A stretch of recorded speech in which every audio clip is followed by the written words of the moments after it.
Assalamualaikum warahmatullahi wabarakatuh. Perkenalkan, saya Abu Maimuna. Saya merupakan mahasiswa asistensi Fakultas Kedokteran Hewan Universitas Syarif. Pada kesempatan kali ini, saya akan mempresentasikan materi yang berjudul terapi cairan.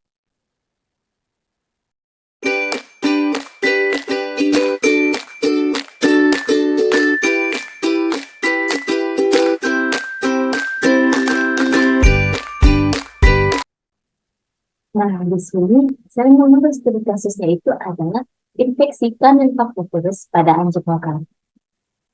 Berbicara tentang terapi cairan, apa sih itu terapi cairan? Nah, terapi cairan itu sendiri merupakan suatu tindakan pengobatan penting yang diberikan kepada pasien yang mengalami kritis ataupun pasien yang memerlukan perawatan intensif. Nah, terapi cairan ini harus mendapatkan perhatian dan juga menjadi pilihan bagi pasien yang tidak mau makan ataupun minum dalam kondisi waktu yang sangat aman. Adapun tujuan dari terapi cairan ini adalah untuk meningkatkan volume cairan intravaskular dan juga cairan interstisial dalam tubuh. Nah, selain itu, dia juga berfungsi untuk meningkatkan volume cairan sirkulasi pada saat mengalami shock, serta mengembalikan cairan elektrolit tubuh yang hilang, serta mengembalikan cairan asam massa tubuh kembali ke keadaan normal. Jenis terapi cairan itu ada dua, ada cairan kristaloid dan juga cairan koloid. Nah, secara umum, cairan kristaloid ini adalah larutan yang berbahan dasar air yang memiliki molekul yang kecil sehingga kapilar membran menempel terhadap larutan ini. Adapun konsentrasi natrium dan glukosa yang ada pada larutan kristaloid ini sangat menentukan osmolaritas dan juga densitas dari larutan. Nah, tujuan dari terapi cairan kristaloid ini adalah untuk meningkatkan ataupun menggantikan cairan ekstraseluler dari tubuh. Nah, cairan kristaloid ini itu dia terbagi lagi menjadi 3 jenis. Yang pertama itu ada cairan isotonis. Nah, cairan isotonis itu dia memiliki konsentrasi yang sama dengan serum darah. Tujuannya itu adalah untuk terapi shock dan juga untuk cairan maintenance. Contohnya itu ada messenger laktat dan juga garam normal atau MSCL 0,9%. Yang kedua adalah cairan hipertonis. Nah, cairan hipertonis ini adalah larutan yang memiliki konsentrasi yang lebih tinggi daripada serum darah.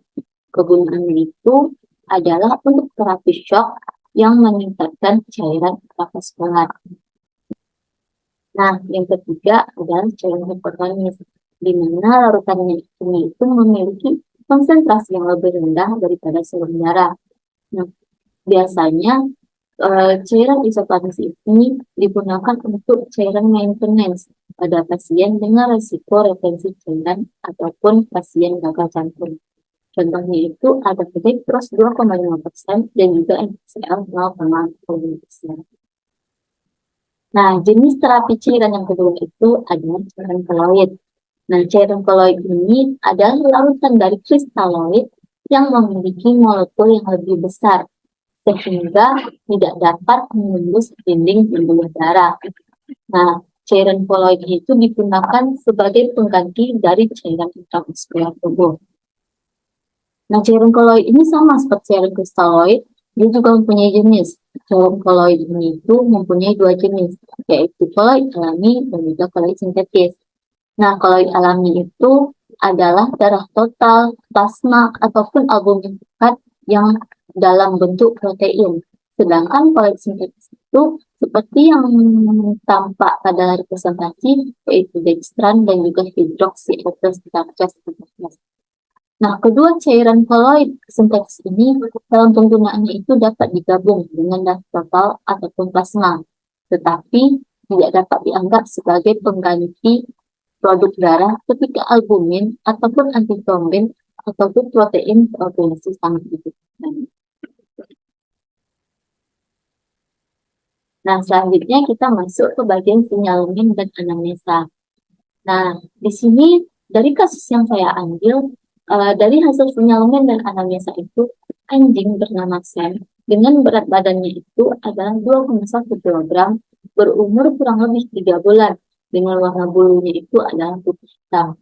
Nah, menurut owner, anjing ini belum divaksinasi dan sudah mengalami muntah serta diare yang berdarah.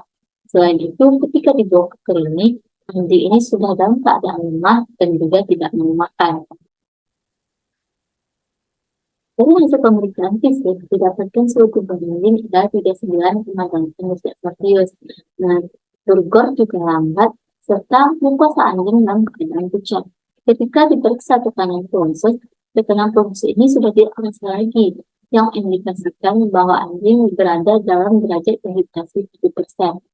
Nah, anjing SEM juga dilakukan tes kit, dan hasil tes kit ini menunjukkan anjing positif terkena infeksi Kamen-Virus.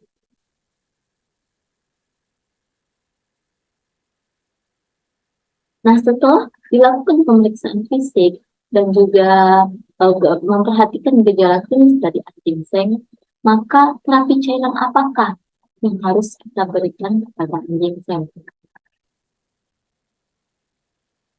Nah, dalam menentukan pemilihan cairan ini, kita harus memperhatikan dulu pemeriksaan fisik dan juga hasil dari data laboratoriumnya.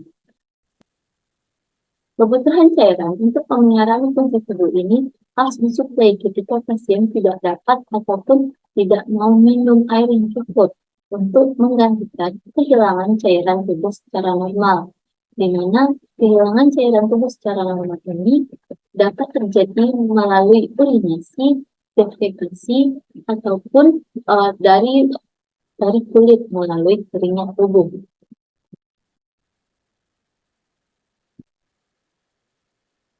Nah, berdasarkan hasil pemeriksaan fisik dan juga data laboratoriumnya, maka diputuskanlah terapi cairan yang diberikan kepada anjing SEM adalah ginger laktat. Nah, cairan ginger laktat ini adalah cairan yang sangat mirip dengan larutan ekstraseluler dari tubuh, di mana dia ini mengandung elektrolit yang sangat lengkap seperti Na+, Cl+, dan juga K+, serta mengandung kalori yang sangat dibutuhkan oleh pasien yang mengalami muntah dan juga diare.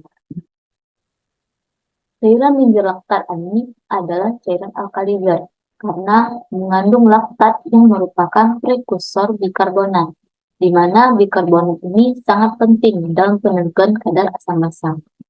Nah, cairan ginger ini meningkatkan jumlah klorida sehingga merupakan cairan acidifer. Nah, tapi ada kekurangan dari cairan ginger ini. Cairan ginger ini hanya mengandung sedikit kalium, sehingga dibutuhkan penambahan kalium klorida pada cairan ginger ini apabila akan digunakan pada pasien yang banyak kehilangan kalium dari tubuhnya, seperti pada pasien hipokalemia. Pada anjing SEM, terapi cairan ginger laktat diberikan dengan dosis 140 ml per harinya, karena dilihat dari tingkat dehidrasinya yang 7%. Nah, untuk terapi ongoing dosisnya itu diperkirakan per sekali muntah 15 ml dan juga per sekali diare itu 5 ml, sehingga totalnya itu adalah 60 ml per hari. Nah, untuk cairan maintenance-nya itu dibutuhkan sebanyak 100 ml per hari. Hal ini setelah dihitung dan disesuaikan dengan berat badan dari anjing.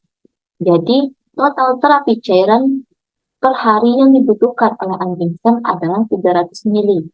Dan hal ini akan terus dikontrol oleh dokter hewan untuk pemberian terapi cairan selanjutnya. Selain terapi cairan ginger laktat, pada anjing SEM dengan kasus infeksi Kamen-Parvovirus juga diberikan treatment lain, yaitu diberikan transfer faktor sebanyak setengah tab setiap per hari selama 6 hari, kemudian juga diberikan amoxicillin injeksi untuk pencegahan infeksi sekundernya, di mana amoxicillin ini merupakan antibiotik dengan spektrum luas. Nah, antibiotik ini diberikan dengan dosis 0,2 ml 2 kali sehari selama 5 hari. Kemudian untuk penanganan muntah dan diare diberikan metocloopramid HCl 0,4 ml 2 kali sehari selama anjing mengalami muntah. Kemudian untuk diarenya itu diberikan colinpectin sirup dengan dosisnya 1 ml melalui oral sebanyak 3 kali sehari selama 7 hari. Sekian penyampaian materi yang dapat saya sampaikan. Kalau ada kesalahan dalam penyampaian materi ataupun materi yang saya berikan, mohon koreksinya dari teman-teman semua. Wabillahi taufiq wal hidayah. Wassalamualaikum warahmatullahi wabarakatuh.